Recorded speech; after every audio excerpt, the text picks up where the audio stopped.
When you think about a successful crime, you probably picture careful planning, split-second timing, maybe a little bit of luck. But what happens when the plan is just terrible? Today, we're diving into the stories of criminals whose biggest enemy wasn't the cops, the FBI, or a surprise witness. Nope, it was themselves. So let's just ask it outright. In this high-stakes game of cat and mouse, what is the single biggest threat to a criminal?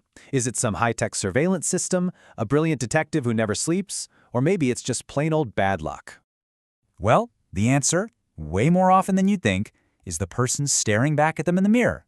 We're about to explore a whole series of crimes that fell apart because of some truly simple, totally avoidable, and let's be honest, absolutely hilarious mistakes.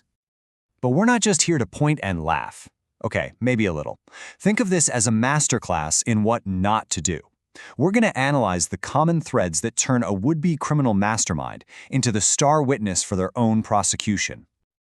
First up, let's talk about the digital paper trail. In an age where everything is connected, some criminals seem to have completely missed the memo. They were brought down by the very technology they use every single day. Kicking us off at number 10, we have the Facebook felon. This guy breaks into a house in Wisconsin, and apparently, in the middle of the heist, he decides he needs a quick social media break. So he uses the victim's computer to log into his Facebook, and then just forgets to log out. He basically left a digital business card, complete with his name, his face, and his entire profile for the police to find. You can't make this up. Next up, the GPS bandit. This genius in Oregon steals a car, but makes one tiny little mistake. He leaves his own phone plugged into the charger. Oh, and it gets better. He had Google Maps running with the directions to his own house. The cops didn't need a detective. They just needed to follow the nice GPS voice right to his driveway. You know the saying, pics or it didn't happen? Well, these teens took that a little too literally. They broke into a photo booth and just had to commemorate the moment with some victory selfies. What they didn't know is that a lot of those booths automatically print an extra copy for the owner. So when the police showed up, they found a perfect set of pre-made mugshots just waiting for them. And this brings us to the king of digital self-sabotage, the Instagram idiot. After swiping a crazy expensive diamond necklace, his first thought wasn't, "I need to hide," it was, "I need to post this." He threw on the necklace, snapped a pic, and put it on Instagram. And then his own followers did the police work for them, tagging the jewelry store he stole it from in the comments. And yes, this was his actual caption. "New drip, who dis?"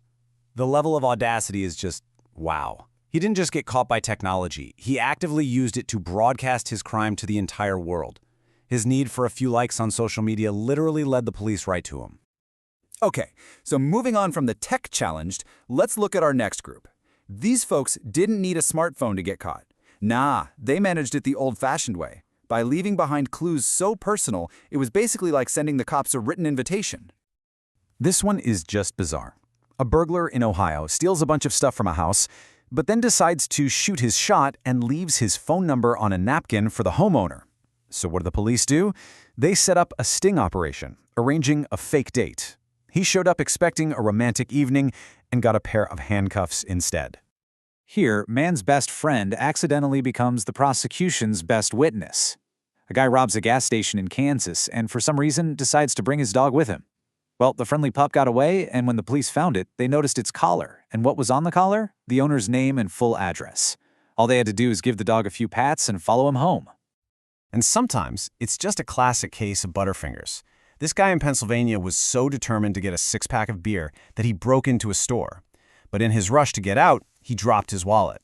And of course, right inside was his driver's license. Police showed up at his house a little while later and found him enjoying the evidence. All right, now we enter our final category. These are the ones where the mistakes go beyond simple carelessness and into a territory that just defies all logic. These choices are so weird they almost feel like a prank. So get this, a guy tries to rob a McDonald's at 6 in the morning. His big demand? Chicken nuggets. But they're only serving breakfast. When the cashier told him that, he got all flustered and just took a McMuffin instead. The police caught him later that day, still munching on his consolation breakfast sandwich. And of course, we have to go to Florida for this one. A suspect running from the cops makes a split-second decision. His best escape route? Jump into a nearby lake. A lake that everyone in town knows is crawling with alligators. And well, you can guess what happened next. He got bit. The very same officers he was running from had to rescue him from the gator before they could officially arrest him. And that brings us to our number 1 most foolish criminal of all time. A man in Kentucky is released from jail, a free man. A few hours later, what is he doing? He's on the jail security cameras, climbing the fence, trying to break back in. This might be the only crime in history where the goal wasn't to escape justice, but to run right back into its arms. So why? Why would he do it? When they caught him and asked him, his reason was as simple as it was baffling. He just said, "I was bored." Just let that sink in for a second. Bored. So after that wild ride through criminal incompetence, what's the big takeaway here? What's the thread that connects all these stories, from the guy who misses jail to the one who just had to post on Facebook? Well, a few key patterns really jump out.